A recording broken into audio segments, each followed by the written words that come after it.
Uh, so let's start with prayer. Guru Brahma, Guru Vishnu, Guru Devo Maheshwara, Guru Sakshat Parabrahma, Tasmai Shri Gurave Namaha. Sahana Vavatu, Sahano Bhunaktu, Sahaviryan Karavavahe, Tejasvinavadhitamastu, Ma Vidvishavahe. Om Shanti, Shanti, Shanti. Namaste, everyone. Just so happy to be able to share this with you. Thank you, Dilipji, for giving me this opportunity to share my experiences here. India in classrooms. I'm just going to go through this journey quickly. Just the whole idea is it's a share, not to show off, but to give you an idea of what is involved in trying to bring about awareness, the amount of work that is required. So first of all, what is the purpose of this workshop? And if anyone has any more thoughts on this, do please share that also.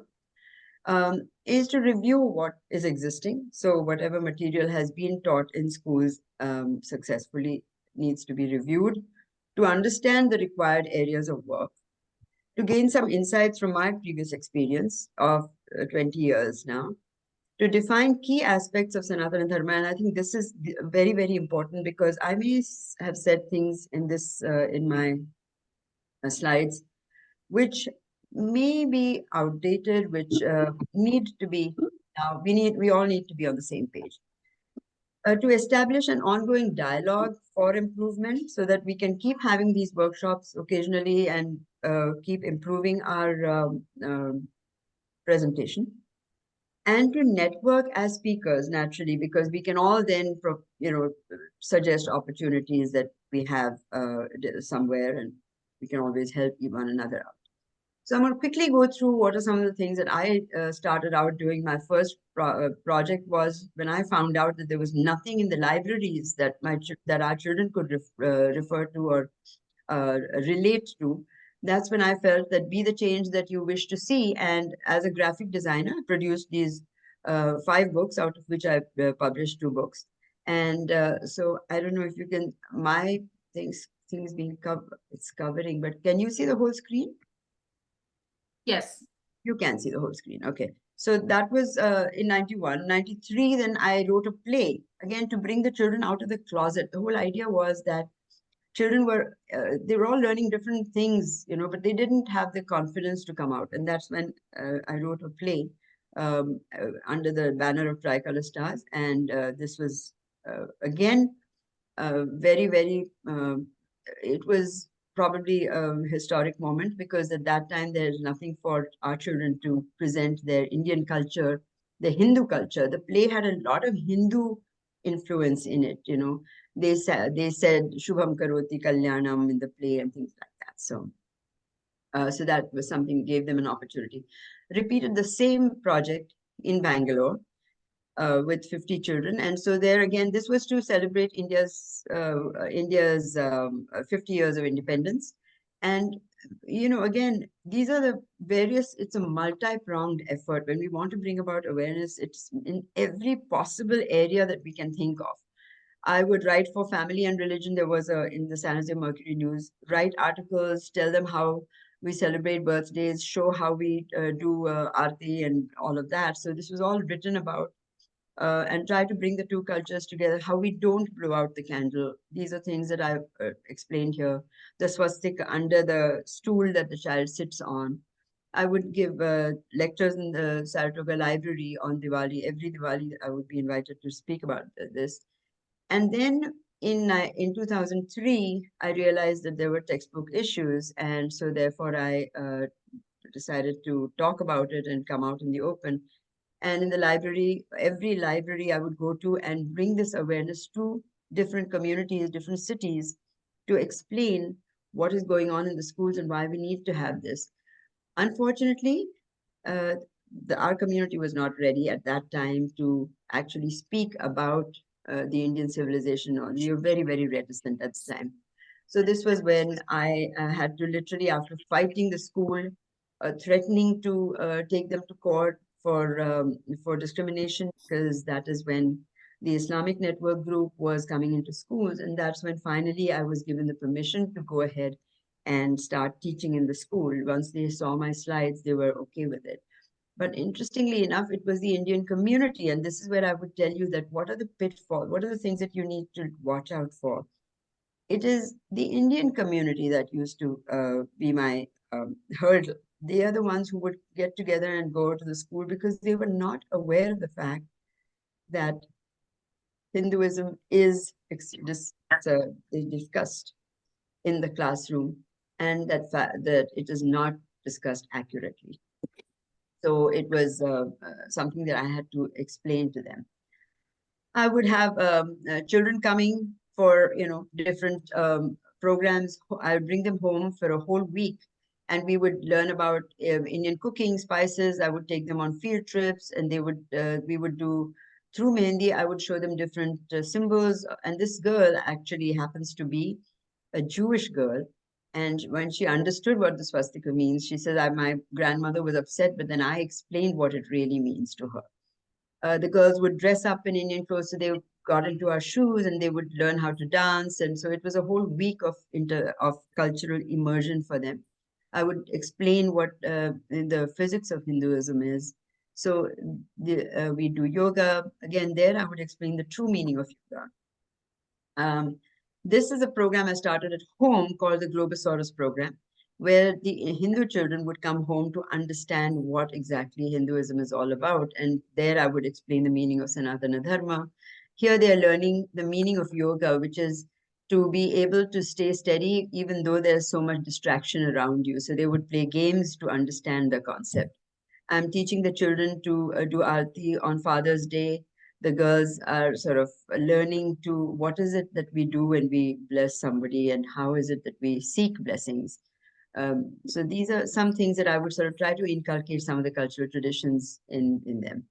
Then there are other various avenues where we can bring in awareness, and that is through, making. I have some YouTube videos, did some podcasts, and on a portal that now no longer exists, a radio show called the Globosaurus Show, where this is the principal of the school that would invite me every year. And so there I got to talk to different people and share things. Here I was trying to bring about unity. So I would bring different speakers and talk about what they appreciate about the other culture. So this is something that I did. And presently I'm involved, and thanks to Dilipji's encouragement, I've been involved in a lot of interfaith panel discussions. So I no longer go to schools, but I prefer to do this where I train other people and help them go and present more accurately in the schools, classrooms. So the whole purpose of this program, and as I bring it to the schools too, is that this is a painting that I did to explain that the ocean of knowledge brings waves of understanding to the shoreline of our minds. And upon those waves rides the solid shell of respect, and within it is the precious pearl of peace. So knowledge brings peace, and ignorance brings chaos. Here I also explain what Saraswati is, who Saraswati is. She represents the knowledge that is within all of existence. She is in the air, she's in the drops of water, she is in the grain of sand. She is the knowledge within this creation. This is a picture that I have of India draped in a sari with gems of diversity. So just representations of now, what I would like to share with you is that this whole presentation, which I have now, was based on the social studies curriculum, social studies and history prescribed standard curriculum that was prescribed for the 6th grade in California schools. And these are some of the questions that they have. Now, I have red flags up where I feel that the questions themselves are inaccurate. and actually have no bearing on the Indian civilization. For example, discuss the significance of the Aryan invasion, explain the major beliefs and practices of Brahmanism in India and how they evolved into early. These are all. I'm sorry. Very sorry. 1 second. Let me just see. How do I go back? Previous slide. Okay. Then there is outline the social structure of the caste system. So these are some of the questions that are put to them. This is in the curriculum. Now, none of the parents in school are aware of this. So we need to encourage parents to be aware of what is being taught. And believe it or not, when I went and looked for these questions to check to see what is there today in the prescribed curriculum, nothing has changed. I started doing this in 2003. That's when we insisted that they revise the questions here. Nothing has changed. These have the same presumptuous questions here in the curriculum. So this is what really needs to change. It's these questions which need to, because they are prompts for what needs to be taught in the classroom. Apart from that, I was also very vigilant about what literature is in the classroom. They had a text that the children were reading, called The Homeless Bird by this woman called Gloria Whelan, who has never stepped in India. And she, based on something that she read in the newspapers, she wrote a book about this young girl who was treated badly by her. She was married off to an older man and how she was treated badly. And that's when I brought up the point that these three books, A Deep Dark Secret, The Memory of a Geisha, the teachers used to argue with me that these are very well written books and they're so, they improve their language skills. And I said, even the memoirs of a geisha may be very well written, but the fact is, do you give this book to a 12-year-old child who has absolutely no background about India, who has no awareness, and you are just throwing these ideas at them? Because the young girls in class, they would ask their parents, they would tell their parent, complain to them that their friends want to know if they're going to be betrothed to an older man and things like that. So these are some of the things that we have to watch out for. That it's not just what is being taught in the classroom, what are the peripheral things?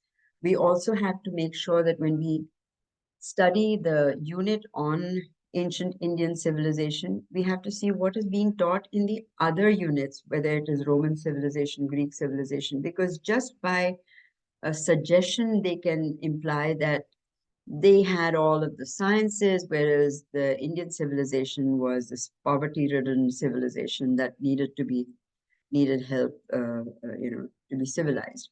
So we have to watch out for that. It has to be a comprehensive understanding of what's going on in that school.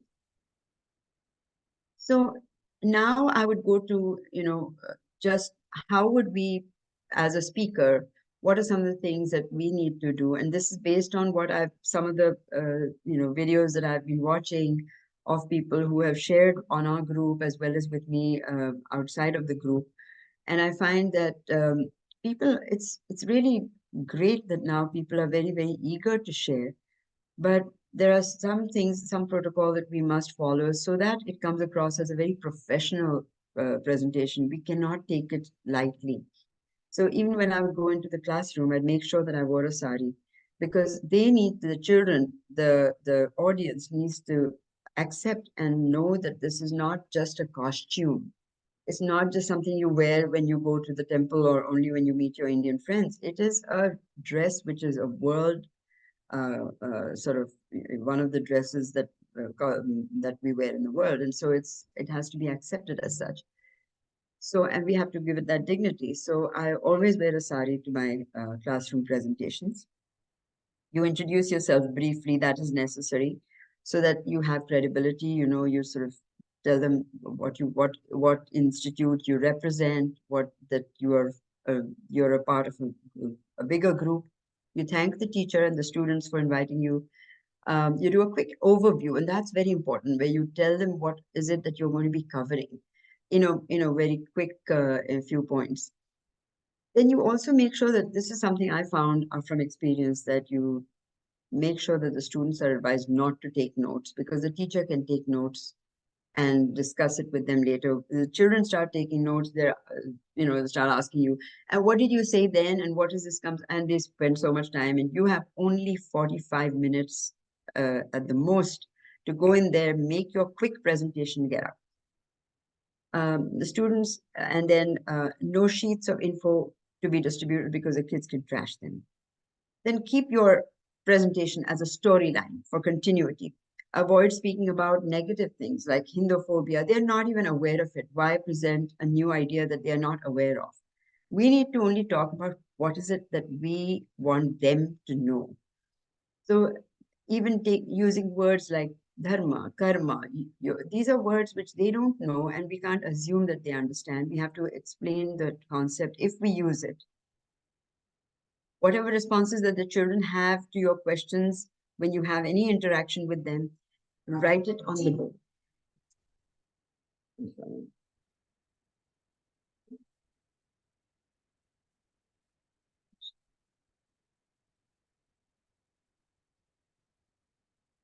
Sorry, yeah, and this is another thing. You have to remember to keep your cell phone off. And so I had a very interesting question from a student. So student questions, we have to anticipate. There's a student who asked me, has Hinduism regressed? And I told him, I said, Hinduism cannot regress. It is the practice of Hinduism that can regress. The knowledge can never regress because it is such high, amazing knowledge. It is how you understand it that can regress. So now I'm going to, at this point, I'm going to stop, and then we can move on to other things. But I'd like to now just get a quick, since we're all here, I'll stop sharing, and we can have an initial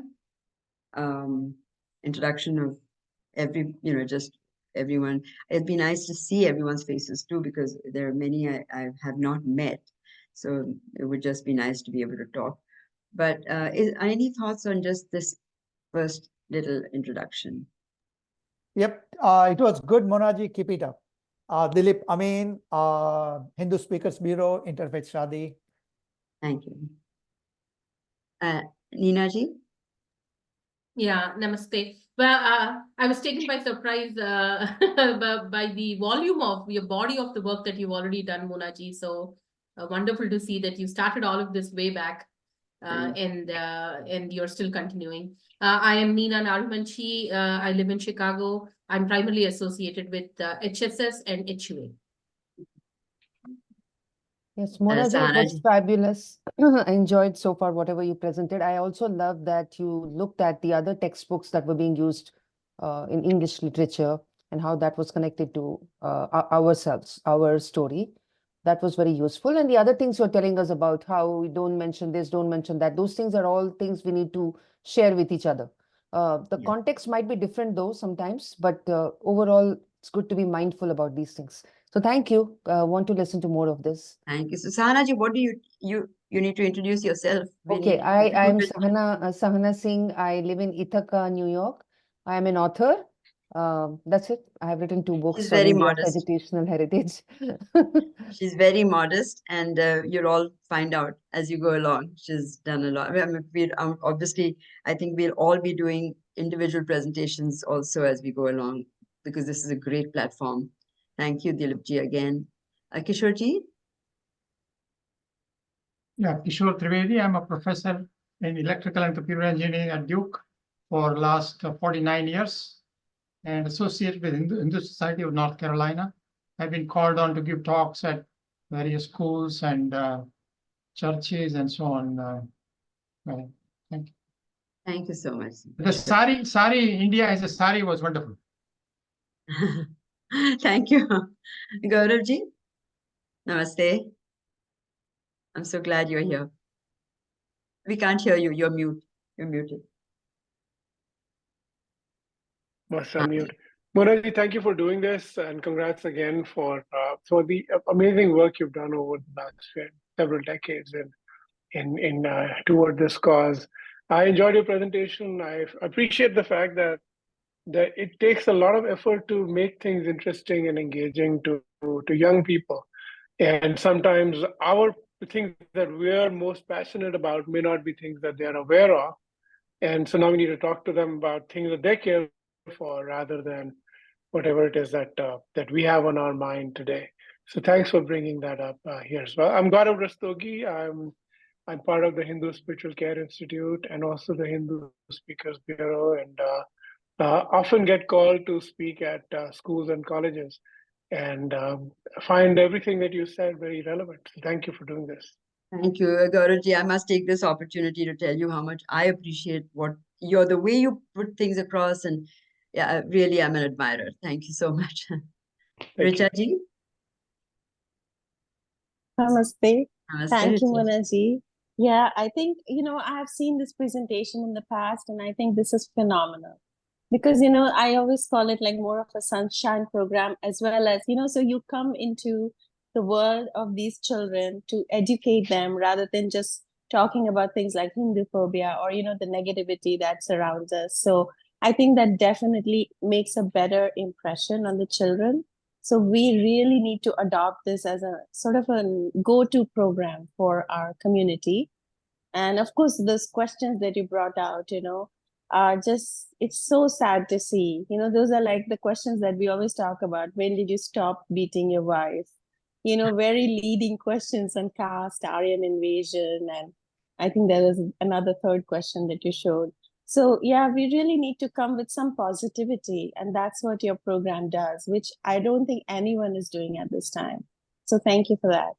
Thank you so much. Thank you, Richa ji. What do you do? What you're doing is amazing, but please let the group know. Thank you. Yeah, I guess I have a finger in many pies. So I'll talk about caste files and caste. I have done a lot of work on that, trying to dissolve caste consciousness and advocacy work in that field. And also I work with the Pakistani Hindu cause, building educational programs for them and schools in India for them. So yeah, that's Awesome. We really thank you a lot for this work and your effort, honestly, and what you have achieved. Thank you so much. Thank you. That's the best part of this whole group, that everyone has their own niche, expertise, and which is what we really need now. So just as I did all of these multi-pronged things, because my whole purpose was to create ABCDs, American Born Confident Desis.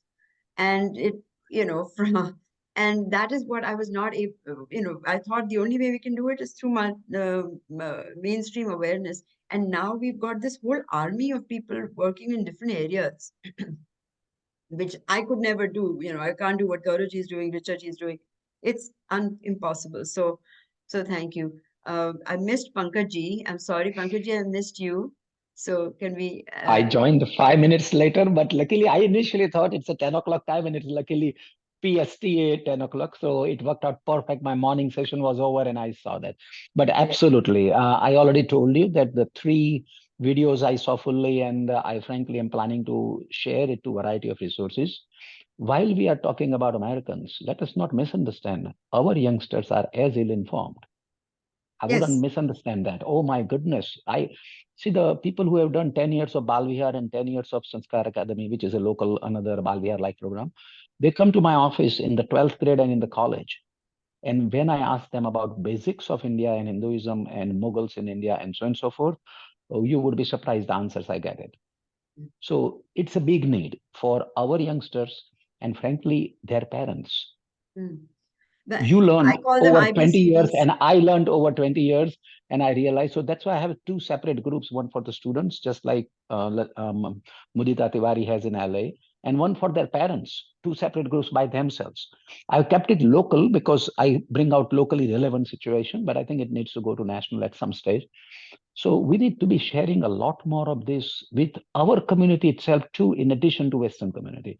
Obviously the Western community needs, but our community, our children should not be left aside from this heritage there. Which is absolutely right. And in fact, the best part is that I went to Harker School where they have a lot of Indian students. And when I walked into the classroom, they all sort of slid under their tables like, oh God, who's this woman in a sari who's come in? But once this presentation started, and it's not me, it's obviously the knowledge. Once that was shared, their friends were going, wow, this is awesome. We didn't know Hinduism is all about science. And And these kids all sat up and went like, I'm Hindu, you know. So that comes, so that's why I said from the mainstream, our children will get the confidence. And of course, Absolutely. I refer to the parents of the IBCDs who some of them who are not interested, you know, Indian born Confucius, but even they, through their children, will learn about what Hinduism is. It's going to be the other way around. So what Sanatana Dharma is. So thank you Absolutely. Understandable. so much. I'm And a you're a physician, Raleigh, doctor, North so Carolina. yeah, you're a physician. I wanted everyone to know that. Yeah, thank you, Ji. Sukanya ji? Namaste, Uh, everybody. I'm sorry I joined a little late, and then I had drop in my internet connection. But yeah, I was so amazed. I came in when you were talking about the immersion courses that you do, and what an amazing idea that you were able to do that. And you had children who actually participated. I'm talking about American children, not Indian origin children, who participated, and that gives me hope that there are so many who are open, because a lot of times we get into looking at all the things that come up, the negativity that comes up about our community in the diaspora, and then we kind of get focused in on that and trying to counter it. But instead of doing that, it is so wonderful that we have people who are doing this. And wow, you are an amazing inspiration. And of course, you know, I know the work of Sahana ji as well as Richa ji, what they're doing, and of course, always. And I was just added to this group by Yagnesh ji from Hindu Parents Network, so I'm part of that. I'm a child psychiatrist, and I actually work with the Beautiful Tree Program, which is a presentation by the Hindu Parents Network in regards to teaching children of Indian origin here. And it's online class that we do, and it's been running for 3 years now, small groups about the dharma, the history, from starting from, you know, Indus Valley and before as well, and then going into ancient, medieval, and all the way through colonial to present, talking about misconceptions. So it's the Beautiful Tree Program, which is all parent volunteers who are doing this, and I'm one of the teachers there. And I realized I've always wanted to be involved with teaching children. I have a son myself, and who's 16. And I realized, like some of the, I think the other gentleman who said, Bakachi, I think, that our children over here don't know the amazing legacy that we are, you know, have been presented with, and how important it is for us to be able to build that identity for our kids, because it doesn't matter how I see myself, how does the world around me see me? Is because they're coming from their point of view. And anything that they imagine about my culture is because of from their point of view. And if I'm going to help my child understand his identity, I'll have to be the one to teach him. And so that's where I. Super. That's lovely, Sukanya ji. In fact, that is really what it is, that we have, unless we know and we are the knowledge, then only then will the children, and you can't push it down their throats. They just have to watch us, and that's it. But thank you so much for doing what you're doing. The Beautiful Tree, we'll keep that in mind. And again, all of these concepts, if we can all, after at the end of this presentation, and of course beyond, if we can come up with that, the biggest problem we have, I think, is not agreeing on what the definitions of dharma, karma, yoga, whatever. We need to be on the same page, and I think that is where this will help. So thank you so much, Sukanaji. Dhavalji, namaste. Yeah, hi, namaste. Monaji, thank you for organizing this wonderful session. It's so good to learn from your experiences since so many years. I'm mainly active in my alumni networks. Like I came from India to study grad school here, and I went through 4 universities due to my various research interests. And I try to spread about Hinduism, best practices, leveraging, of course, a lot of the stuff we discuss on the HSB group and stuff. What I see is that at least two categories of people, right? One, like there are like folks who are like Americans or American-born Indians who don't know much about stuff that we are sharing. So in that case, at least 90% success is just through communication, just sharing, where your trust networks, right? Like alumni networks, they're willing to listen to you with open mind. So 90% is just communication, and they just get to know, and the awareness helps. In the folks who already know some stuff and have misconceptions and stuff, then I think at least 50% through direct communication and having that trust set up helps, at least 50% to help them evolve in the accurate direction as per the objectivity, as much as objective we can be. I had one question. So those are the various activities I'm involved in. And then, of course, locally in Fremont, wherever I get opportunity to So you're speak in Fremont. I see. various forums. Yeah, I'm in Fremont, California. And it's wonderful to have people like Dilip, Amin, and all local, right? Very much. I think we bump into each other in events and stuff. And he's Richa ji, definitely done something right. oh yeah, of course, many things. And of course, Richa ji organized that wonderful conference. She and her teammates. That was So, great to get a lot of people together, including some politicians and stuff. Go ahead, you were asking something, and then I had one question for you also. no, so I just want to know that, so are you an engineer here, or what's your... Yeah, computer science. My background is IIT computer science, and then I came here to Stanford for grad school. And then I have an MBA from Berkeley, and I did some studies at Syracuse, New York, and Midwest, Wisconsin. So I sort of, except the South, I sort of have a good bandwidth of what's going on in So different psychology. this is great to know that there are people in the area. So we could also sometime have like yeah, Dilipji, maybe we can all even meet in person at some point where we can, that's great. For example, when Thank you. if one of you is visiting here, we can have a nice coffee. Yeah, or exactly, yeah. So you So, should let us know. Navaji, what is the question? Yeah, and other thing I wanted to mention is other networks I use is my hobbies. So one is professional side and universities. The other is hobbies, right? So if I'm into singing, if I'm into sports, so there's networks on our hobby side too.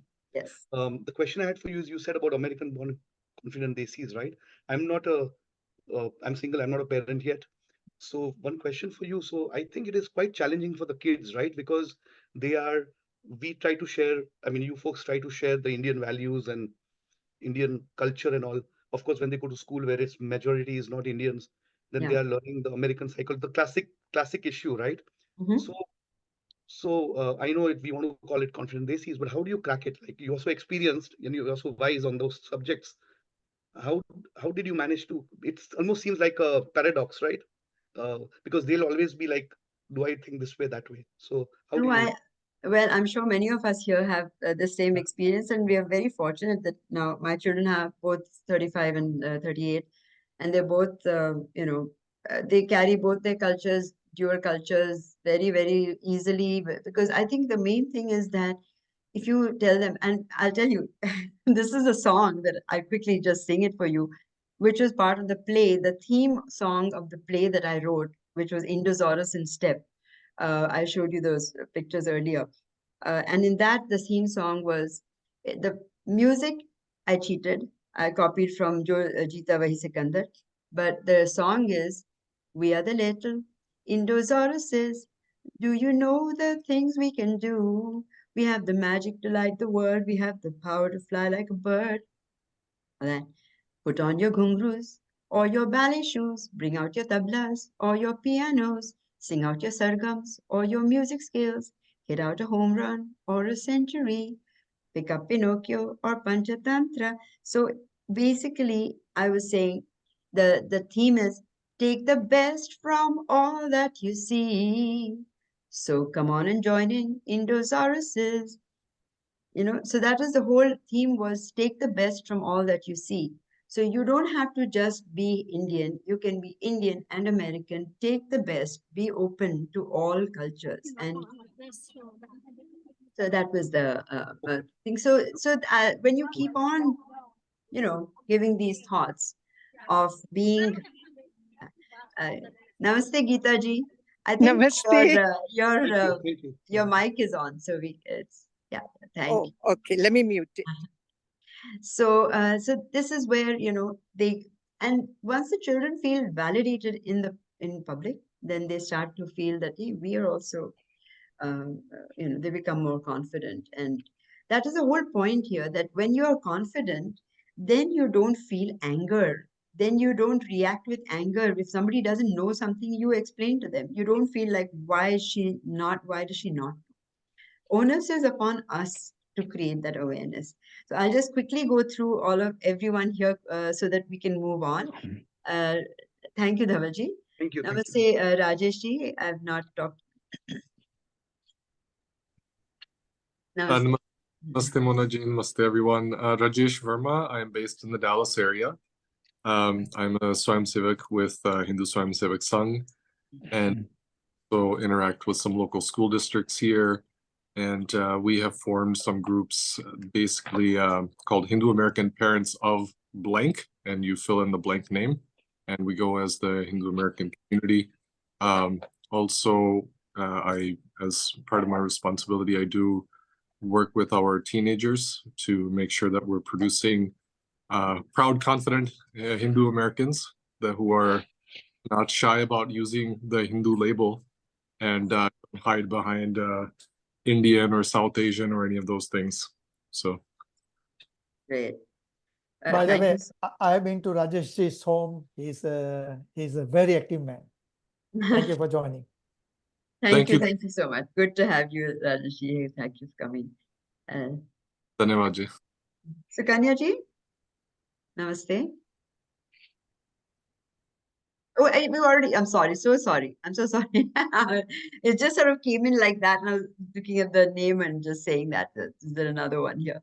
Sorry. And then we have Rajeshwari ji. Namaste. Namaste, namaste, Monaji. So we've known each other for a while, and I have attended, I think, the one you did last year, maybe the workshop. Yes, So yes, amazing yes. work. The same things what other people have echoed. The immersion program, the week-long program, all your hard work that you've been putting into this it's simply And you wonderful are and working amazing. too. You're working very hard too. I can see that. So, I mean, Thank you. you guys are really, honestly, what I'm doing here is really with the intention of passing the baton and saying, We Baba. we are climbing on top of your shoulders, so your work helps us. So I volunteer, I work for Hindu Parents Network along with Sukanya ji. Sukanya ji didn't mention she is the teacher and the face that talks to the kids, and she's doing a wonderful job. I am the one backstage who try and help with the content creation, which is amazing because I get to learn so much in the process. So it's my learning along with the kids as well. And now I'm learning more. And like someone else said, I loved that Bharat Mata picture that you had and some of the things you showed. Thank you for doing this.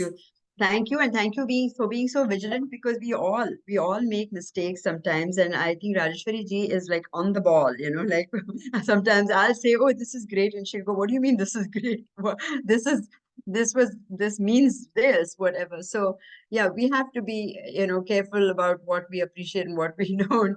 We can't just be very flippant about it. And so thank you for being It is more to actually protect our community, because we went one slip up and then it is used by the other side, blown up full size and all that. Completely. Right. You're right.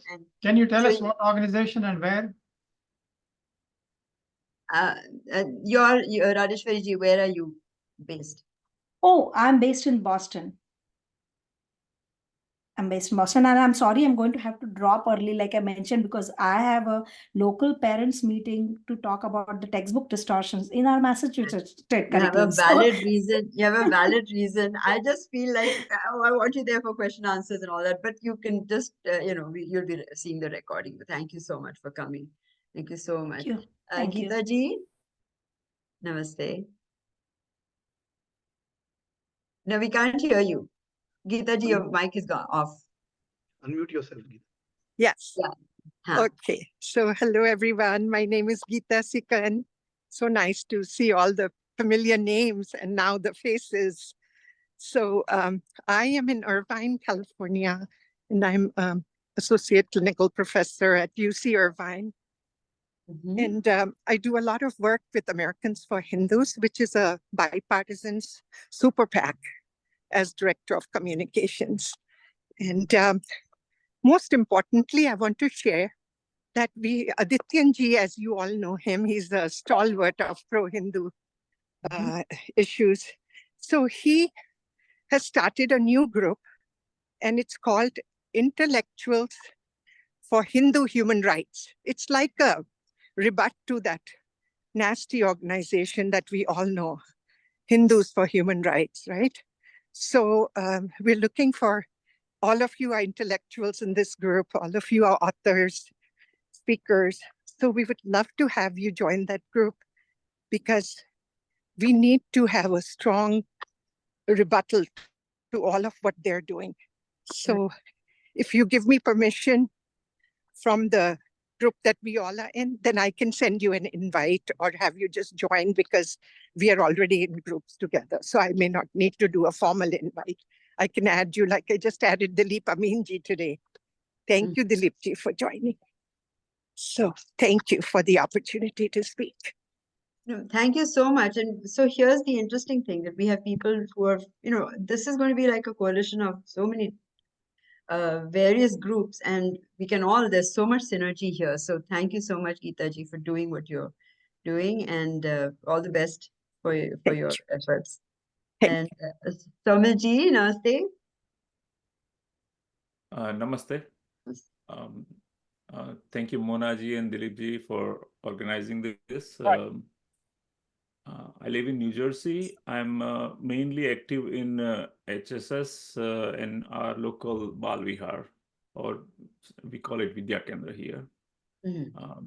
We do activities from HSS, do Guru Vandana with the local teachers. And kids like it, even teachers like it very much, because they have never seen someone doing their aarti and kind of things. So they really kind of like it in terms of teacher appreciation in a different way.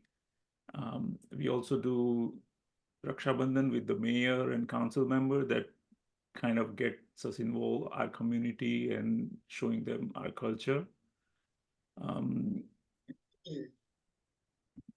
And that's about it. Thank you so much, Somilji, for doing what you're doing. Thank you for coming to Vallabhaji. Namaste. Namaste, everyone. First off, I have to also thank Sahana ji, because she forwarded this information about this meeting, and that's how I could join. And thank you. My name is Vallabha Tantri, and I live in Minnesota, and I'm associated with VHPA, and primarily their initiative where they are bringing the temples together of North America, and trying to be that liaison of Hindu advocacy in Hindu mandirs. So that's my role there. And many of the people that are part of this meeting, of course, Kishore ji, Dilip ji, I have met him in one of the HABC conferences. Maybe he has forgotten, but I have met him. Many others I've interacted. So doing my small share, my small, squirrel's seva, if you will. And also in the local temple, I'm active in the local temple.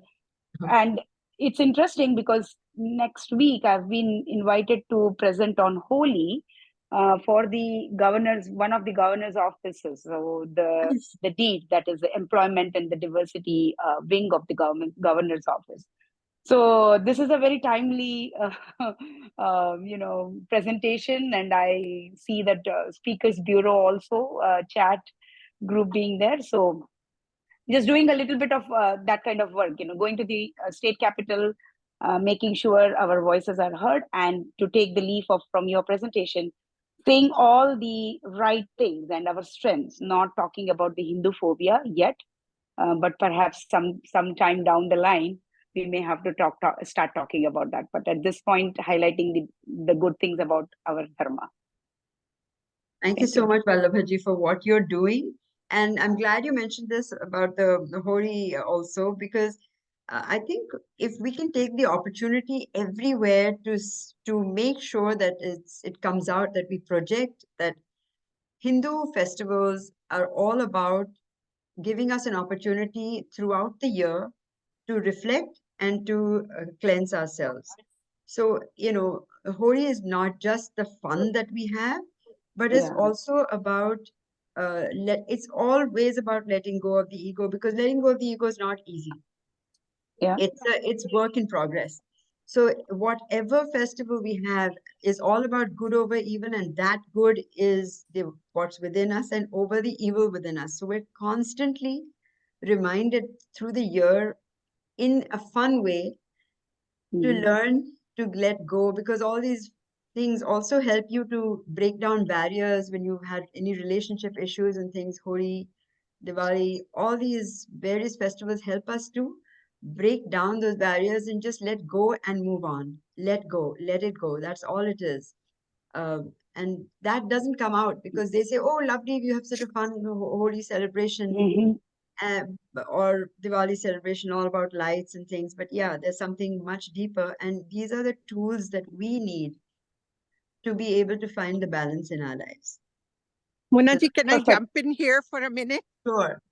Okay, so I wanted to share with Vallabhaji that one thing is that there is a report from FBI that the anti-Hindu hate crimes have doubled in the last 1 year.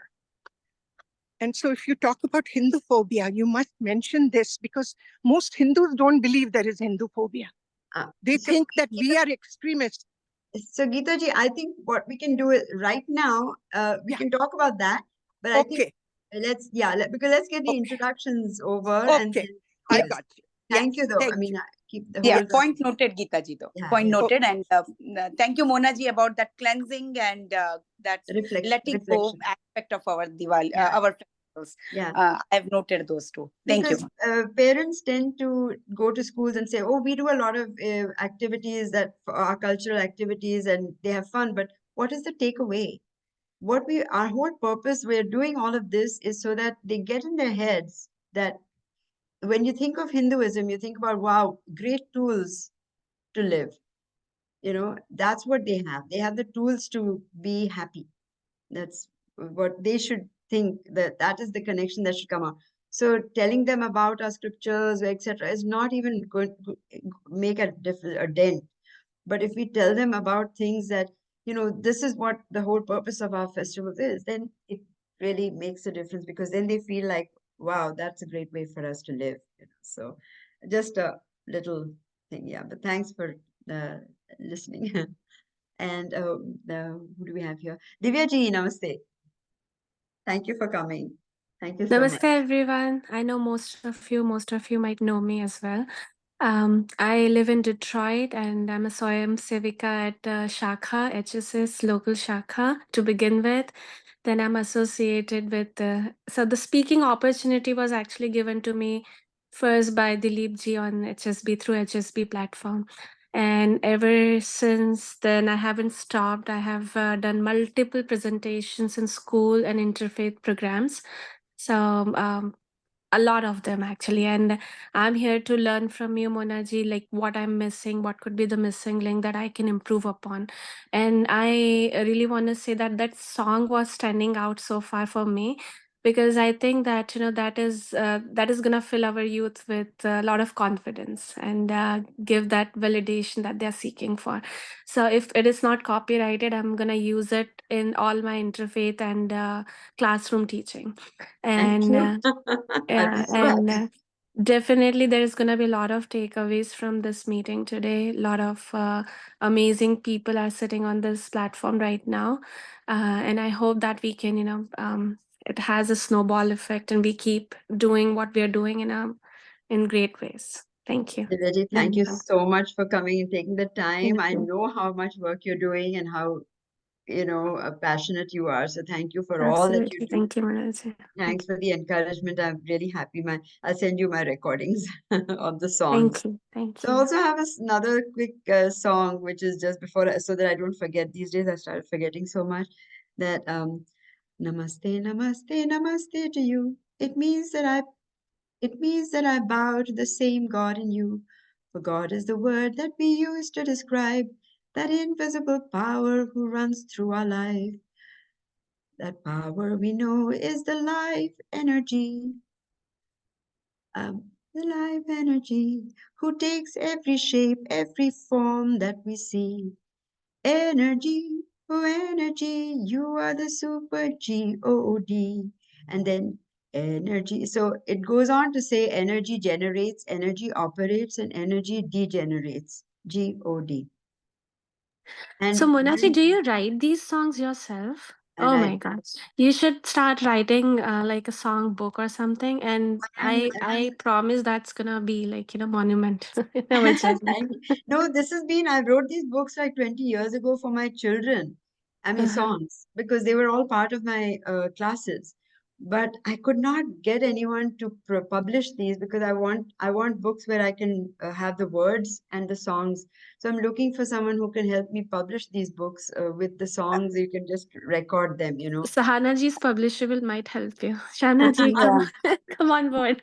And also if you can join, just interjecting here, if you reach out to Modi Toys or those creators as well, there's a entrepreneur there who has this devis and other things, dolls that she creates. So if you can reach out to them also, they can probably incorporate this and Please. have a wider reach. If you can just send me that, I will do that. Thank you so I'll much. do that. Thank you. So these are the things that we really, this is where this networking also will help all of us, because we want to bring out whatever we have out into the open. So there's lots of songs about the roti, because I used to go into schools where where little children, my little niece would not take Indian food. And so she would go like, yuck. And so I wrote the song about Jai to the roti. And that whole song, while doing the Velan, I used to go round and round, the roti rolls around the rolling board. Flip it up and flop it down upon your fire stove. Roast it, toast it, stuff it, buff it, tear it, share it, soak it. Jai to the roti. And after that, all the kids would ask her, do you have roti in your box? Can you bring roti? So the whole thing was to create this positivity about our culture, our things that we have. Ganesha, Gan, Ganesha. So I've written all these songs, which I would teach my children in the Globosaurus program. And Globosaurus really stands for Vasudhaiva Kutumbakam.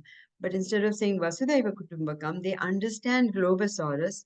And then I explain Vasudhaiva Kutumbakam to them. So I would come the other way around to that. So that is what, I would, the whole point was to bring it through their language. So all these songs do help, to make the children feel good about themselves. So I'm just going to carry on. Next person. I'm sorry. Deepa, Monaji? thank you so much. I'm sorry. Yeah. Monaji, this is Pushpita. Hi, Pushpita. Namaste. Thank you so much Namaste. for coming. I'm so happy. Yeah, no, thank you so much. And I'm sorry, I just wanted to speak quick. I have one quick question before I had to jump off. Sahana ji was very great, very nice to remind me to join. So I did join. You I have had so much and I on your think plate. and I think I'm sorry if I didn't introduce myself. I know a lot of the people. My name is Pushpita Prasad. I live in California. I am on the leadership team of Kohana, and also very thankful to Dilip ji to introduce me to this wonderful group of people and Hindu Speakers Bureau. I just had a quick question. One of the things I love about the way you approached India in classrooms, what you were just sharing, the poetry, the songs, etc. And so I'm wondering if there is a way for you to, I don't know how to phrase it correctly, for you to centralize this information. So, because there are a lot of people here doing a lot of wonderful work in many different ways. Yeah. And I know everyone loves to talk about unity, but I'm also trying to be practical that, while we work towards that unity, is there a way we can all continue to leverage the work that you have created, if appropriate? Thank you so much. I mean, right now I'm talking to some my nieces and nephews about redoing the website, because what happened was in 2016, I got tired and then my portal, that 1&1, was saying we are shutting down, and I just said, okay, forget it. Let's just, enough. I've done it all. And but then Dilip ji came into my life, and my whole world turned around, and I started to again redo and start talking and to speaking, because I'd become a grandmother by then, so I hadn't done anything. But now I'm sort of thinking of having a place where I can put up the slides, and I'll be honest with you guys that whatever I have right now, it's open to your critique, and then we can, once it is refined, we put it up on that website. All these song recordings, because I was very fortunate when I did a radio show called the Globosaurus Show. I had this lady who was very kind, Swasti Pandeji, who is a very famous singer now. She's become a great Bhojpuri singer, fantastic woman. I just went to her and she said, my children can sing for you. And so she had the whole choir, her whole chorus, meaning choir, I'm saying the chorus, they all sang all my songs. We recorded them and I used to play them on the radio show. So I have the recordings also, which I can keep there. So thank you so much, Pushpita ji, for the encouragement, and I would love now work harder towards getting it all together in a pool where then I feel whoever wants to use can go ahead and use these, A quick suggestion, Monaji, your things are all spread out. Pushpaji said it right. It's fragmented. You need a website, and don't count on your nieces and nephews. That's a wrong strategy. Spend $5,000 of your hard-earned money, estate planning, hire somebody, things will be done in 6 months, 3 months. Okay. Let's talk later. Yeah, one thing, Monaji, you said 1&1, but 1&1 is still in business. They changed the name. I know, but that point My I thought website is still with 1&1, so I don't know who told you it's shut down. they wrote to me saying we are shutting down, and so I thought, okay, now what's the point? So just dropped it all, and then somebody told me no, it's back, and I said, oh, what happened? So by then I had already wrapped up everything, and I just sort of I think I lost my steam at the point. I was just tired. And So Monaji, I would just say that, like the songs, right? So again, I think for us, it would be very important for you to clarify as the creator of these songs, what you're like, okay, I have the songs, I have the lyrics. If somebody wants to use it download it and use it in a classroom, I'm okay. So just kind of, so that it's no longer becomes, I need to know Monaji and I need to connect with her to do it, because it's not going to work at that scale. It just needs to be like, here it is. It's there. It's appropriate to use in X, Y, and Z settings. And you can hear other lyrics, here's the sound, and you can use it Go in your right ahead. materials. I definitely want to do that. And I think that might be better than trying to search. I'm looking for a publisher of a book instead. And so thank you. Thank you all for this great, encouragement. Monaji, time check. Are you okay on time? I don't need to so know. now I think we just have 3 more people, Shweta ji, Seema ji, and Udit ji. I don't think there are anyone else who's left out. I don't think. This will be covering it. Pushpita ji, I want to thank you so much, and you have been doing awesome work. Just great. Thank you. And God Dilip bless ji, you. frankly, we can cancel the tomorrow's meeting. We have already 10 people, 20 people connecting like this today. So great way to stay in touch with each other. But Pankaj ji, there are people who have not come who I'm sure we want. I mean, that's up to you. I'm just Understandable. It all Just adds putting up, an right? idea. Yeah, it all adds up. It's already scheduled, so it all adds up. Udit ji, namaste. Can you tell me? Yeah, namaste. My name is Udit Shah. I live in Windsor, Canada, close to Detroit. Yeah. We are running Bal Vihar.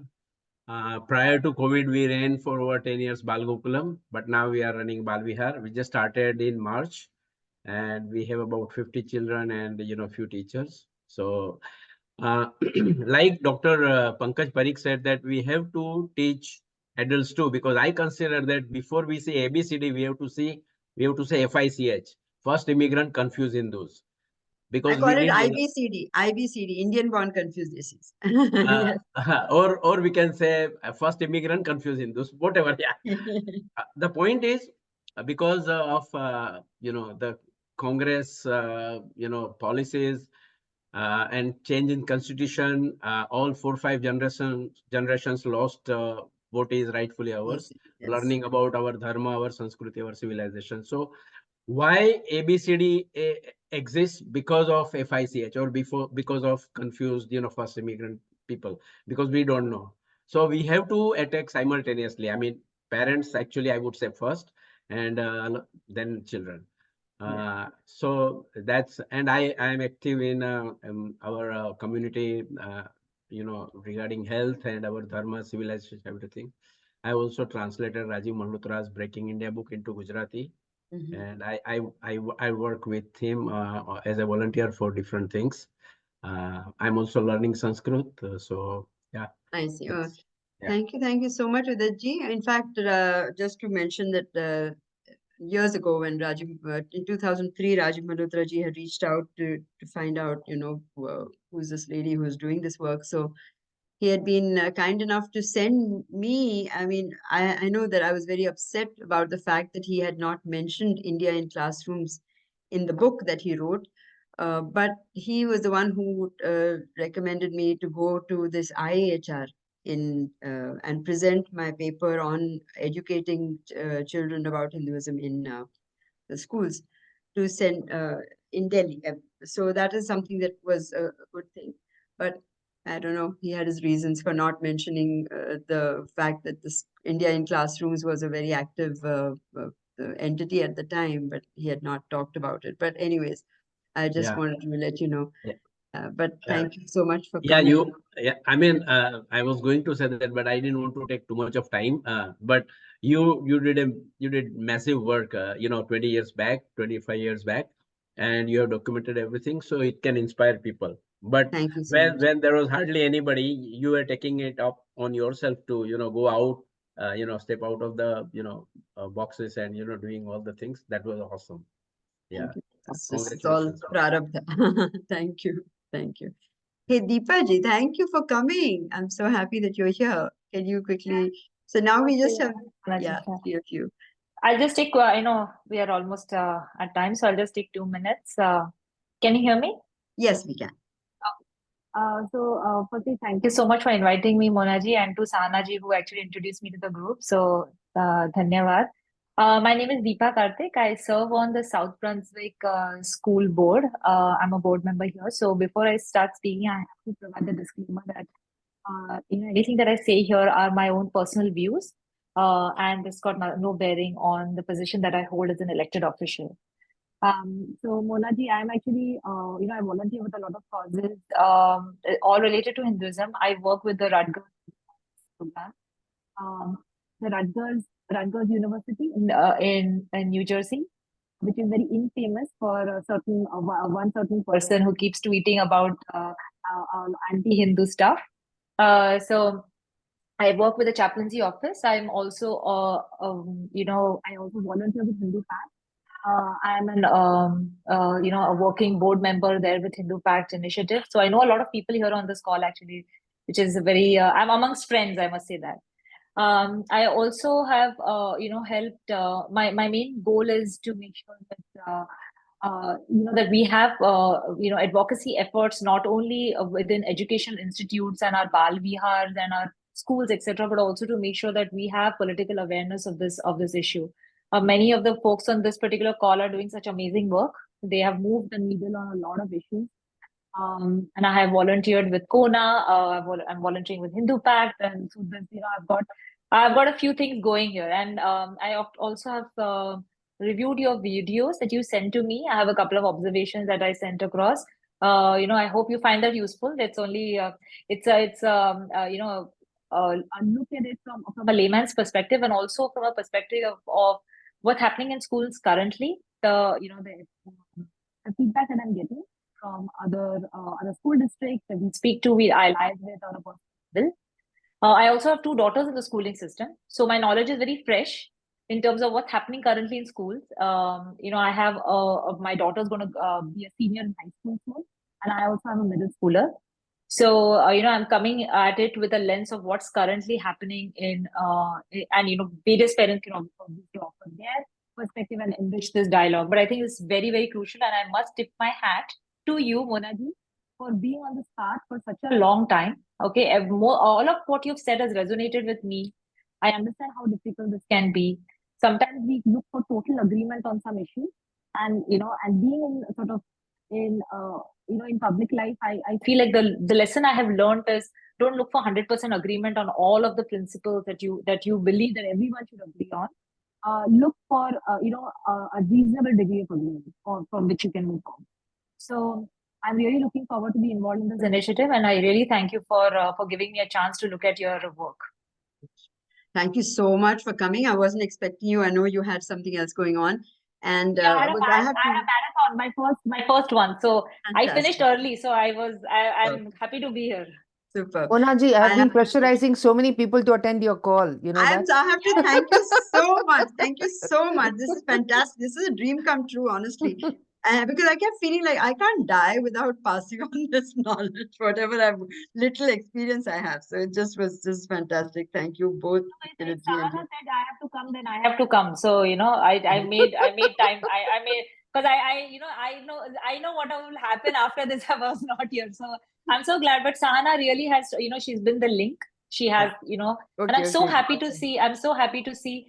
These are my brothers and sisters. They are helping form the links, the networks, and I'm so glad. Vallabha, that's why I said this is family. I worked with all of them. Yes. And Vallabha was very. I have to tell you one small thing before I close. Vallabha is being very, very. She's not the kind of person who will talk about her work, but she has done a lot of work, and I'm a big fan of her, of Vallabha. So so she's done amazing work. So we have a lot of people. Pushpita has done such great work. I've worked with a couple of people on this. This is fabulous. In fact, I would say that this is what I would never have imagined when I was doing all this work. Because there was so much animosity that I never thought this kind of thing could ever happen. So this is, I mean, I'm still pinching myself. But I also want to tell you guys about what Deepa has done, and that is amazing. Or you want to tell them about how you made them add Hindu as an option in the. So it's really these are things where you have to be vigilant. Yeah. So I won't bore anyone, but I'll just take a very quick moment to just explain what happened was I was looking up, I'm looking up colleges for my daughter. So Rutgers is our state university, and they have, religious life at Rutgers. So they have a page, they have a home page. On the home page, they had mentioned everybody, like they had provided a mention of Christians on campus, Jews, Muslims, Buddhists, but Hindus were missing. In state of New Jersey, where we have a very strong representation of Hindus. So it kind of struck me odd. And I went and looked at their onboarding form. Their onboarding form had drop-down boxes for Christians, Christians, Jews, Sikhs, Buddhists, and then they had an others box. They had no, they had no option to sort of tick or to sort of, Then I thought that, if this happens, then our Hindu students are going to feel disenfranchised. Why should that happen? Especially in a state like New Jersey. It's similar to something that might happen in California, given the number of Hindus that are there. So I wrote to the dean of student life there. And I explained, I wrote one email and I said, I'm very surprised that you haven't mentioned this. And it's very disappointing to me. Then I encouraged a couple of other parents to write. Somehow that didn't work out, but there was one parent who did write. And so there were only two of us who wrote, and then I kept on pestering this, the student of the dean of student life. But she was very, very nice to me. She was like, "I understand. This is, we don't want you to feel this way and all that." And within about, I want to say 10 days or so, they fixed it. They made sure that they put Hindu on the main page. So when they enumerated the number of students or the kind of the diversity that they have on campus, they made sure that along with Christians, Jews, Muslims, Hindus were also given specific mention. They also made sure on the onboarding form, and that was more important to me, because what happens is when they take a census in their school, like how many Christian students do we have, how many Jewish students do we have, they go by the statistics that the student completes when he or she is onboarding. Now, if you don't have a separate box for Hindu, the likelihood that a child will tick other and then go and write Hindu is, I'm not so sure. That there might be misses. So I made sure that that we have a specific Hindu box where we get a tick mark. So it's very easy. I see my Hindu religion, I just note it because it's just intuitive, right? So that took, and the third thing they did is we have a chaplain, a Hindu chaplain on campus, which has been supported by Kona as well. And he does very, very good work. I work very closely with him and made sure that Hindu chaplaincy program got a mention on the student life page, because they have listed all the chaplaincy programs that exist. I don't like the word chaplaincy, but okay, fine. I will chalega, I'll take it, but so they mentioned the Hindu chaplaincy. So we got three, and in three different places, we got visibility. And I think that is very important for us. Absolutely. So, yeah, and now I think we are going to take it a step further. We are going to, rev up our presence on Rutgers campus. We'll see what more we can do. This is fantastic, and this is exactly the kind of thing that at that point when I was very, very active, where anywhere I saw them, and this is what you've done, and you've been. What is beautiful is without being angry, you must have been angry inside, but it is how you handle it with dignity and do it in a way that they are willing to do what you want them to do, not to get them riled up against you, or that when we start to feel that that we are being victimized automatically, then I think that sort of makes them up their own hostility. So thank you so much, Deepa. That was fabulous. I was so impressed by what you did. So I'm sorry for the interjection, Monaji, but I think I probably don't agree with you on that perspective that you had, but we can discuss later after all the introductions are done. Okay. Thanks. No, I'm not saying we should be pacifists, and that's not at all, because that's what my talwar was always out. But what I'm saying is how we approach something, we need to be firm. We need to let them know that we don't approve of something, but we're not whining there. We're just saying we don't like it, because they have to see us as confident. The reason they forget us is because we don't make ourselves heard. And I think now we have, but I'll be happy to, Neena ji, definitely we'll talk later, because I definitely want to see your perspective. Yes, Aditi? What we all need to do is that we have to reject the term South Asia completely when they describe Indians. Yeah. We have to take it. Whenever we write, we have to specifically, categorically reject this and replace that with Bharatiya or Indians, whatever. We can discuss that. But thank you, Dilip ji, for reminding me. So guys, let's just move quickly through three people who are left. Thank you for waiting, guys, patiently. Seema ji, we haven't met yet. I mean, we've talked personally. Yeah, so, namaste everyone. Sorry for not putting the video on. Apology for that. And this is awesome platform actually, and thanks to Dilipji for connecting me. And I had several conversations with Monaji, so I'm aware of her outstanding work. And as Pushpita ji said, yes, we need to leverage on her knowledge so we can create a centralized repository. So about me, I am a legal analyst by profession, but teacher at heart. I was, before migrating to US, I was a school teacher. And since past 15 to 20 years, I have been teaching Hindi, in which I make it a point to include cultural aspects of India and Hinduism both. And I love doing that. As recently as 2 weeks ago, together with Dilipji's help, we opened a Bal Vihar at Hayward Temple, and we have 40 registrations already, and parents are very, very enthusiastic. Even though I had the opportunity to offer rather at Fremont Temple, not the Delaware one, the other one, they have still space for me to conduct Hindi classes. I chose Hayward location because there is nothing out here. And also it gives the opportunity to integrate Fiji Hindu Indians with Indian Hindus. So what I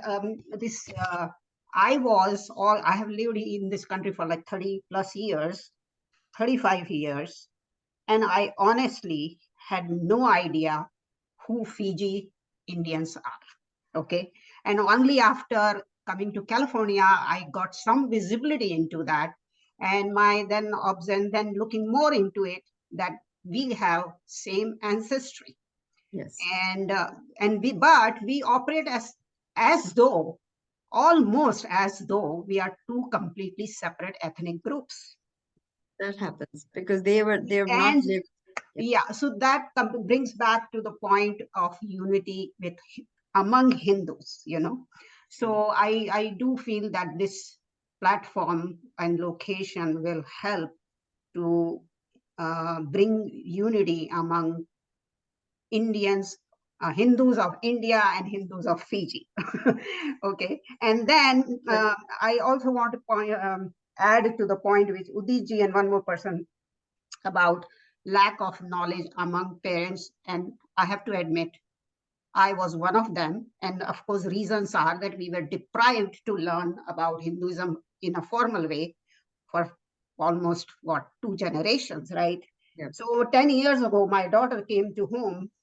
We were living in Utah, which is very, very Mormon culture. That mom, and they tried hard, by the way, to convince her to convert to Mormon, whatever. So she came home and told me, you know what, mom, these Christian people and all that, they say they are superior to everyone. And I was shocked to learn about, hear that. I have no such knowledge and information about it. I mean, because I studied in convent school. We had Christian, Muslim, and Hindu, Jain, all classmates, and this was like never an issue, you know. So I said, yeah, really. But other than that, I couldn't contribute anything to her because my own knowledge was very limited. Lacking. Yeah. So I have been since past at least 5 years trying to, it's called, get my arms around, increase my knowledge. And as Uditji said, my observation also is that there is tremendous need to educate parents about the Hinduism. And then unless they have that foundation, they cannot help their children. And then if they both don't have knowledge, we cannot handle the issues which our community is facing. That's true. That's true, Simaji. Thank you. No, you're right. And in fact, as I mentioned, I did not mention it earlier, but this same set, the presentation, is what I would then extend to Rotary clubs, churches, parent groups, private groups. Parents would call me at home and then they'd call their friends. And so once we know our substance, our material, we can take it anywhere. I would go walk into an art gallery and say, I'd like to explain to you because of the art, Indian art there. Then I would ask the gallery if they could allow me that. Museums, anywhere possible. Why I would actually stop these people at those days I could do it at the airport where they would tell me to put my shoes with my purse, and I would sit there and say, call all the, your security, whatever your officers there, and I want to explain to you that as Hindus, we don't keep our purse in the same bin as our shoes. And if I may take a moment, I think she raised a very interesting point. Dilipji, it may be worth. I do not know how many we have in our larger group of Indians or Hindus from non-Indian background, like from Fiji, like from Caribbeans, etc. We really need to invite them and integrate them as a part of this group too at some stage. I'm sure. I mean, as we go along, we will. If we have a successful meeting, then more people would want others to come in and. Not only this meeting, I'm talking of HSB larger group. Yes, HSB larger. Yeah. Thank you. Yes, I am actively working with Nepali groups, definitely major Fijian groups. So we need to work. We can count on Dilipji for his outreach has been amazing, incredible. Really. So can you quickly finish what you said, Monaji, that about the airport incident? So that is what, then I would call these people in and tell them that, listen, I just want all of you to know that there's a reason why I want a separate bin, because I can put my jacket and my purse in one bin, but I will not put my shoes. I need a bin for separate shoes. So they said, we had no idea. Thank you for telling us. So really the onus is upon us to share these are the things that we need to share with them. Of course, now people just do it anyways for lack of whatever convenience, but what our sensibilities and sensitivities we have to share with them. So thank you, Sahanaji, for asking me to complete it. So that's what I'm saying, that we take any opportunity to explain our culture, because the onus is really on us. We can't complain that they don't know because we haven't shared enough knowledge. So I think I'll end with the last person here. Oh, there are two people. I'm sorry. There is also, I saw somebody here who was Manuji and Shwetaji. Manuji and Shwetaji. Where's Manuji? I don't see Manuji now, but I see Shwetaji. I think Manuji has She's not dropped probably. Yeah. I think she dropped out. I'm sorry. I'd been seeing her name, but I didn't want to interrupt the person who was speaking, and so I didn't, in welcome her. I'm sorry about that. Hi, Namaste, Shwetaji. I'm sorry you were the last person waiting your patience. That's all right. Yeah. My name is Shweta. I'm from Australia. I live in a small town here, and I'm a teacher here. I've just submitted my thesis on work-life balance of women in STEM, and I'm also researching on Bhagavad Gita. So what makes me to go through all these Hinduism and all, because my son, he's 11 years old. He's born and brought up in Australia. He has a lot of queries about Hinduism, about our gods. Why do we have so many gods? The first question everyone has asked. So I asked a couple of my friends who feel embarrassed of being a Hindu. Now they have made a new term, spiritual. We are not religious, we are spiritual. And we don't believe in deities. So they have removed deities from their houses. So then they said, why are you teaching these bad things to your son? And I said, our culture, teaching our culture is a bad thing. So I don't feel like my son speaks Hindi. He learns Sanskrit right now. And so like, I've seen my friends, their children don't know how to speak Hindi and they feel embarrassed if we are talking them in Hindi. Oh, she doesn't know Hindi. And I was like, really, why?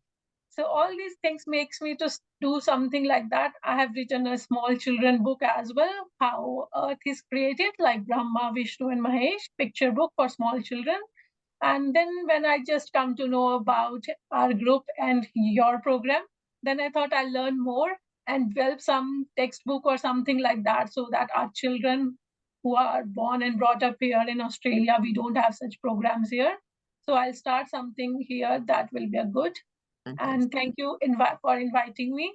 Thank you for staying up. She is up there. It's almost 3:30 in the night, I think, and she's been 4 o'clock in the morning, I think now.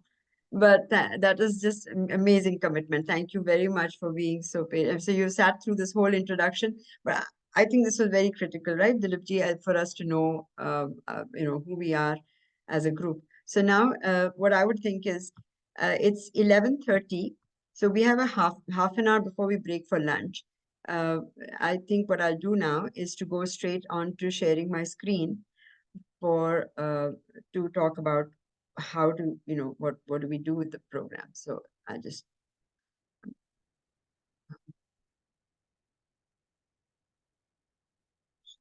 And Monaji, while you do that, since introductions are over, I'm sure you'll have captured all the names and contact info. We can make a common group. It's all recorded. It's all recorded right now, so I'm sure it'll all be there. Then we can be able to contact each other, right? There are a lot of nice. So join the India in Classroom WhatsApp group. I put the link over there. That's a group for Monaji's work. Okay, yeah. That's assuming everybody here joins that. Yeah. But I was just saying for this meeting, we would have a way to reach each other. Yeah. Okay. Thank you, Dilipji. Right. And I was also going to share with you, just one moment. Get out of this mode and try to check my. We've been through this. And slideshow, please. Can you see this? Yeah, we can see your screen. Are you able to see? Yeah, somebody was saying slideshow, so. We just see the PowerPoint. It's not in the slideshow mode yet. So you click on the slideshow mode is what you're saying. Yeah. No, I just wanted to finish a couple of slides here, and then I just want to check to see what I have. Okay. So so now to carry on with some of the things that we need to be careful with is that when we are talking, we tend to want to share everything that we know, and we need to really understand that they're trying to grasp our concepts, and there's a lot that they have no context here. So we can't mix ideas in one sentence, like we have reincarnation and something else. So it's very important that we keep it so simple that each idea sinks in. If there is time, we conduct a quick activity. And I'm said here some ideas, but that's something I'll talk later because I'm going to go through the slides that we have, that I have in the classroom. So some of the words that need to be clearly understood are dharma, karma, all of that is what we need to really understand. I'm going to now get out of this show and go to my other next PowerPoint, which is, wait a minute, sorry. There are 2 slides on this one, I'm sorry. So here's one of the things that, is there a way for me to take away this thing on top? I can't see. This thing is covering my slides, so I'm trying to read that. Dharma is basically what holds, what upholds, and adharma is what causes collapse. So this is what I had for the Hindu children who understand and who have gone through this. Rama means to play, Ramayanti, that plays, our soul, the infinite soul that plays. So you don't want to go to the slideshow, Monaji? It is in the slideshow? It is not. It is not. No, I actually think you might be sharing a completely different set of slides. Because, okay, what we are seeing right now is a slide that has a diya. And the diya says, yeah, no, that's not the one I'm sharing. So one moment, then wait, we'll just get out of this and show. Okay. And I should now go to the other slide. 1 minute. Maybe close this presentation that you have opened, the one that shows the diya. Just close it. Or minimize it. What if I go to this? Now? No, we still see the same one. Stop share. Stop share. Yeah. Now again, I share again. Now share screen. Share screen. And I'll go to this one. Now, so yes. Yeah. So this slide is what I was. Slideshow again. So dharma is what upholds. Dharma, it comes from the root dhr, and that is to hold. In Marathi also we say dhar. And what holds is the actual word that means in any role that you have a dharma. So what is your dharma as passenger, your dharma as a mother, your dharma as a daughter, your dharma as wife, your dharma as just somebody, a civilian. So dharma is not just faith as most people seem to refer to it as just religion. Dharma is what holds you in that. So if you're a vegetarian, that is your dharma. As one who does not eat meat, that is what holds you. And as a mother, your dharma is to protect your child, is to make sure that you care for it. Now, if there is a snake about to, so as a vegetarian, you don't hurt, you do practice ahimsa. If you see a snake that is about to bite your child, then there is dharma sankat, because you're the mother and you're the vegetarian, you're the ahimsa. And that is the whole dharma sankat that we keep fighting all the time, that there is always so duty towards that role that you play. So the dharma, I'll continue with the dharma of water. So here is the dharma conflict within, that Ravana, which is our bound self, this Jiva Atma, and Rama, which is our Parama Atma, are always in conflict. And that is something, this is for us to understand. Now, how we present it to the children, this is not something that we talk about in the schools, but I'm explaining this to us as speakers to know the distinction. Because when we speak loosely about dharma, then we're not really, so we don't go into this detail, but I'm going into this detail only for this group, so that we understand the meaning of these words.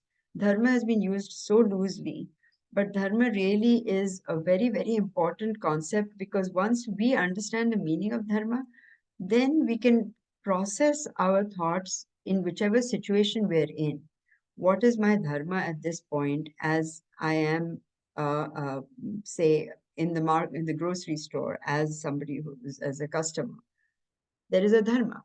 And if you break that, then that is adharma, meaning that I may be a customer there, but if I start to behave like as one of the employees of the store, then I'm still I'm no longer a customer. I may be something else, but I'm no longer customer. That dharma is over, is gone. So it's really how you stay within that role and how it holds together. And so that is really, so here I have this, I'll lose my friend if I tell the principal. So you're a friend. If I tell the principal he's writing violent poetry, but on the other hand, you have the dharma of a citizen, of one who has to, make sure that you have to inform that this person is doing something dangerous.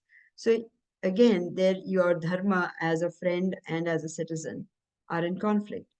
I mean, this actually happened to my son in school, where one of the children in class, he was writing violent poetry. And my son was like, what do I do now? Because he could have stuff on him. And so he had to literally go and tell the principal, but he was so afraid, and we were afraid for his life, because this boy actually was violent. He had stashed some guns and things. So we were really afraid for those few days until he was thrown out of the school. So this is what happens, that, that dharma sankat is what we have constantly. And that is what dharma is, to really understand what holds us in each situation. Again, so therefore and this is something that was explained to me by one amazing man who just recently passed away. He's the one who started my journey, and I need to really acknowledge him on this program. Adarsh Deepak ji. He had, I don't know if any of you have heard of him and know him, but Adarsh Deepak ji is the one who started the Danam conferences. The Dharma Association of North America was held in Atlanta long back, around 2003 or something. And he is the one who explained dharma to me first. And that is when my whole excitement about Hindu dharma, Hindu understanding, Hindu wisdom started, that I had no clue what it meant. And he explained that the dharma of wood, dharma of water, the dharma of wood is to catch fire with heat. Dharma of water, what are the things? It melts at a certain 100, or it turns into steam at 100 degrees, boils at 100 degrees, I'm sorry. And so there are so many things that hold it as water. If water starts to become colored, it is no longer just water. It has lost its dharma. It is something, but it is no longer water. So that is the whole concept here, that, the distinction. That dharma is what we have to fully internalize and understand, and there's a lot we can do to understand this. I'm going to stop sharing this slide and move on to my next. We'll have screen, and I'll go to my. Now here, I'm talking to you. The thing is, that whenever I went into the classrooms, the teachers would always say, Mrs. Vijaykar, skip the history. Please explain Hinduism, because we just don't know where to begin. We have no way to explain Hinduism. So right now, my emphasis, I have several slides. I have like over 100 slides, and I'm not going to go through all of them. But I've taken the ones on Hinduism so that we can at least understand what is it that we need to be able to tell the children. So what I would do is, if I had the time, I would add a small little activity just to make it interesting for them. I would say, put a candle there. And I would ask all of them to focus on the candle for some time. And then after some time, I would say, okay, now shut your eyes. Don't open your eyes till I ask you to. And after about a minute, I would ask them to open their eyes, or I'm sorry, not saying the right thing. I'd ask them to close their eyes and ask them what they see, and they still see the image of the candle. Then keep shutting your eyes, tighten your eyes, try to get rid of that image, but it still keeps coming. This is just, and then after a minute, I'd say, okay, now open your eyes. And I ask them, how many of you could see the candle for a very, very long time? And they all had their hands up. The whole idea was just to, in a practical manner, get the concept that knowledge, once it is there within you, it's very difficult for it to go away. It's there. It remains. And it's so obviously this is technically not accurate, but if just for them to understand this concept that the Veda, to explain the Veda, what is Veda? Veda is what was seen. Veda is does not mean only to see with your two eyes. It is what you see with your inner eye, your insights. That is Veda. And Veda is what was seen. And I explained that later, but the thing is, I try to get them to see that everything is about knowledge. Hinduism is about knowledge. I have to keep repeating that over and over again. So this presentation is about ancient India's contribution to modern civilization, its significance in world history, and the origins of Hinduism. And so all of that, so obviously there is no origin as we know, but we have to, from the children's perspective is what now I go into the slideshow mode.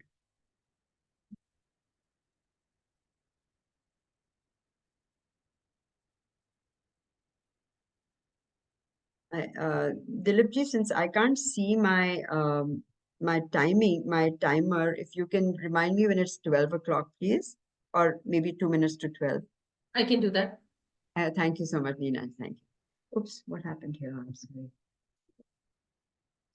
So the title of this presentation is Vasudhaiva Kutumbakam, the world is the family, and this is something which the children will slowly get to know why we say that we are the same light and we all share the same light.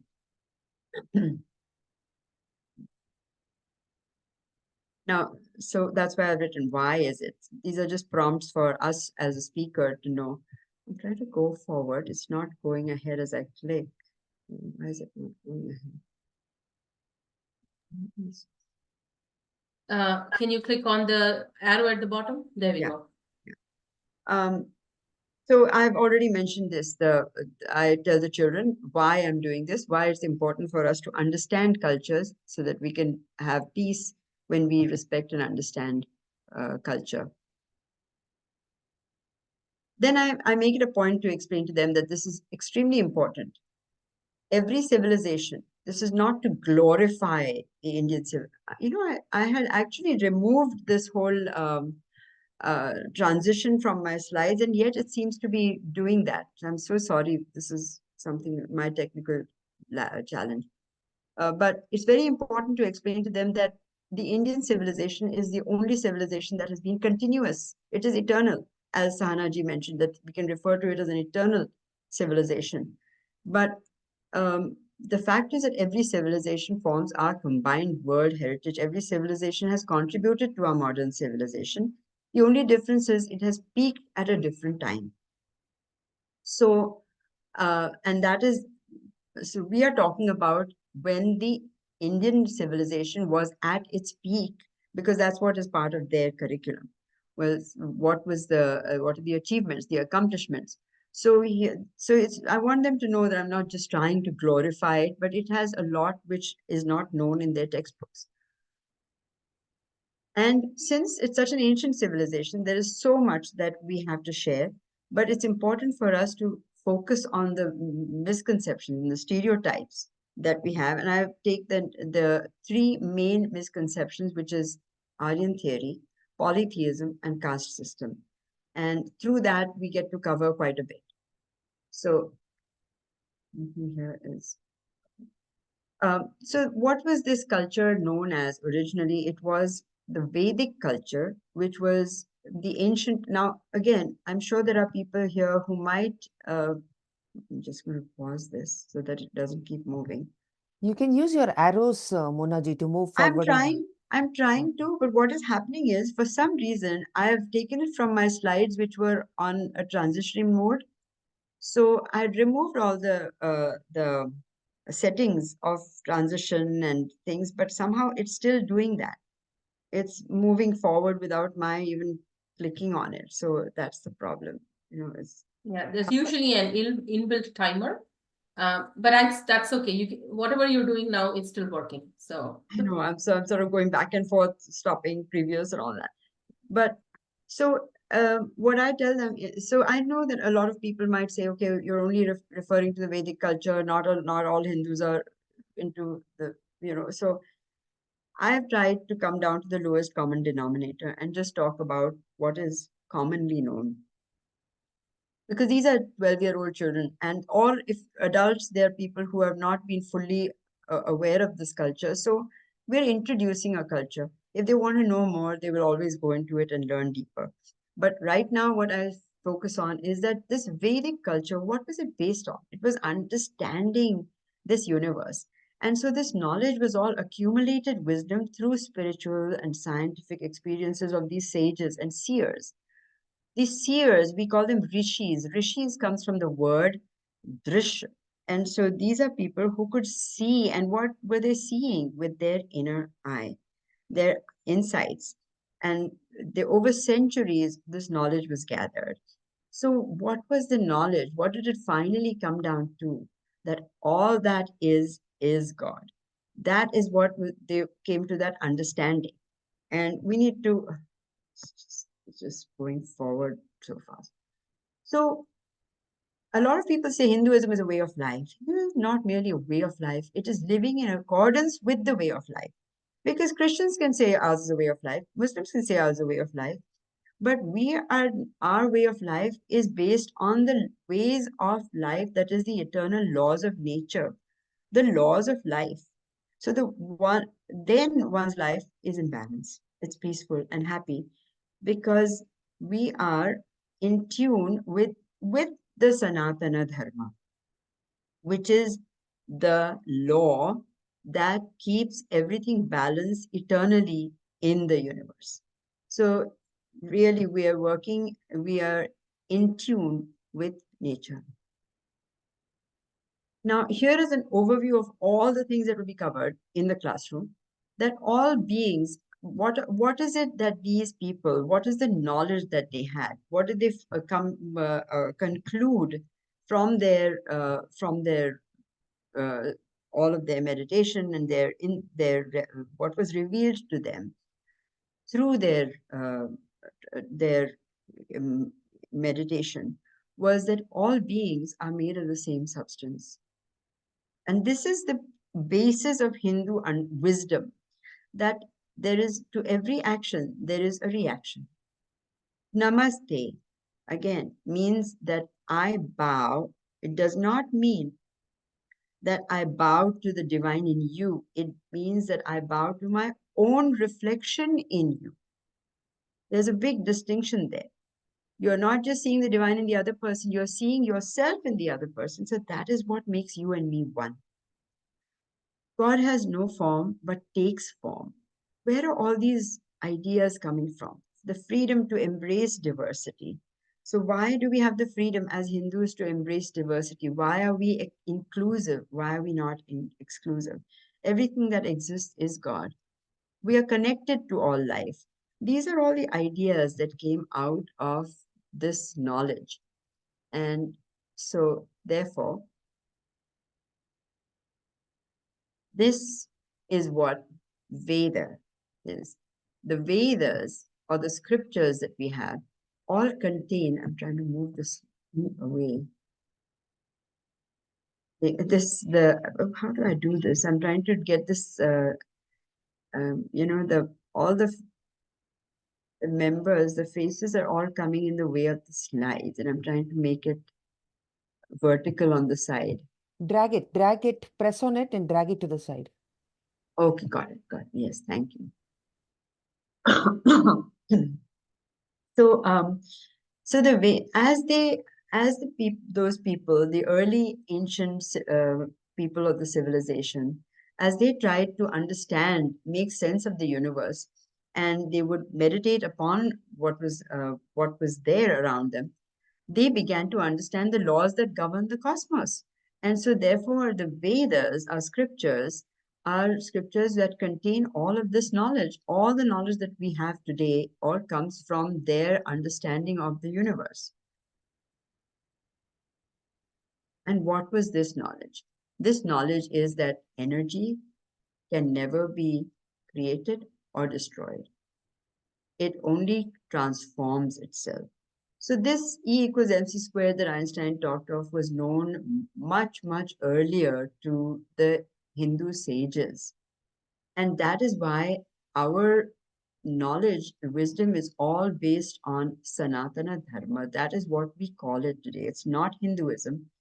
I take the time to explain about the Saraswati River and all of that later, but I just focus on what they need to know, and that is that this is Sanatana Dharma. It is based on knowledge of energy.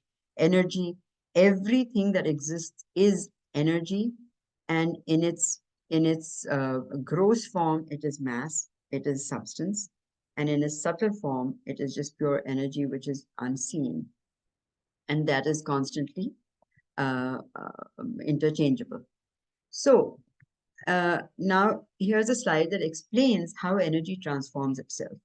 When it is in a cell, whether it is a child or a plant or any living cell, it is in its potential form, it is dormant, it is lying asleep. This is the most important slide, and you will not believe it. As I explained this to my 12-year-old non-Hindu students, one little girl, after understanding the slide, says, "Oh, you mean then reincarnation is a refleshing experience and instead of refreshing?" And I thought that was brilliant that she got it. So Vishnu is the name for the potential form of energy. That same energy transforms itself to become Brahma, which is the generative form of energy. And for that seed to grow. And why is it Brahma? Because Brahm is vast. It is that which is expansive and infinite. And therefore Brahm is the kinetic form of energy. And the same kinetic form of energy then becomes the operative form. Again, the Vishnu, the potential takes over. And so it's the same energy which transforms into its potential form, where it is eating, drinking, sleeping, breathing. That being is now kept alive. It is the operative form. So from the generative form, it becomes the operative form of energy. Then that same energy, I continuously repeat, the same energy is transforming itself to become the degenerative form of energy, which is Shiva. Now, the interesting part is energy has to then continue to exist, and therefore from its degenerative form, it becomes the regenerative form of energy. So Shiva is degenerative and regenerative. Everything in this entire existence, this cosmos, has to be born and has to die and has to again be reborn because there is nothing else there. And that is in this material form, in this physical form. And then, of course, about moksha, we go on to later, where we talk about how desire is what creates the need for us to be reborn. And I go into that only at another level of, this is not for 12-year-olds, so I don't talk about moksha yet. But this is, I'm first trying to talk to them at their level, engage them at a scientific level, and say that Hinduism is all about understanding science. So the laws of energy apply equally to all life, whether you're Hindu, Christian, Jew, whatever. The laws don't only apply to Hindus, and therefore we believe that reincarnation means we understand, we don't just believe, we understand reincarnation. And therefore, this symbol that we have, the swastik, represents all of that. It represents the cycle of life.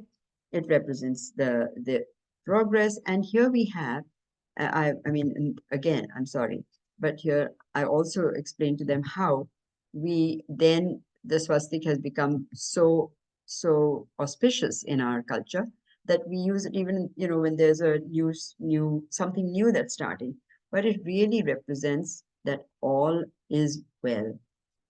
Everything that exists is in perfect balance. And that is something that we must understand. Then I come to the slide on Dilipji. I hope you, or sorry, Neenaji, you just keep that of time. Yeah, we still have 6 minutes. Yeah, so this is where I forgot to remove my picture, but anyway.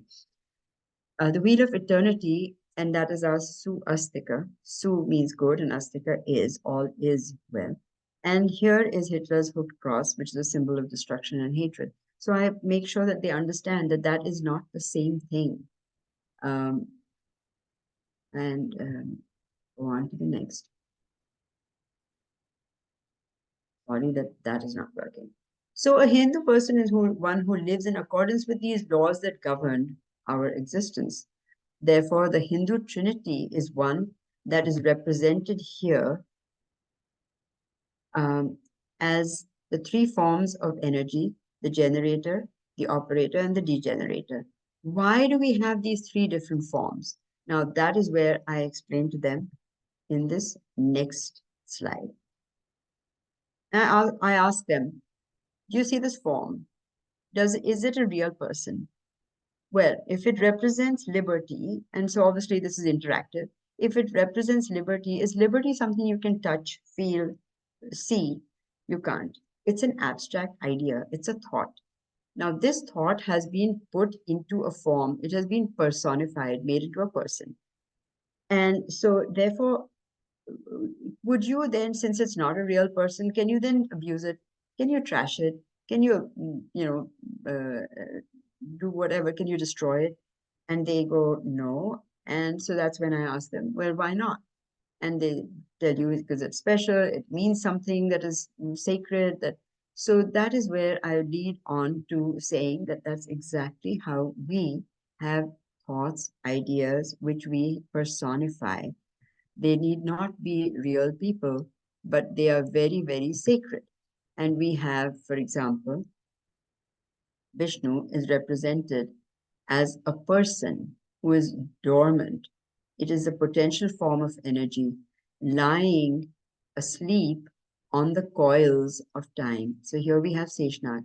For older students, this is even more phenomenal because they cannot believe that a physics concept was actually represented in the form of a being in the Hindu culture. And they find that really fascinating.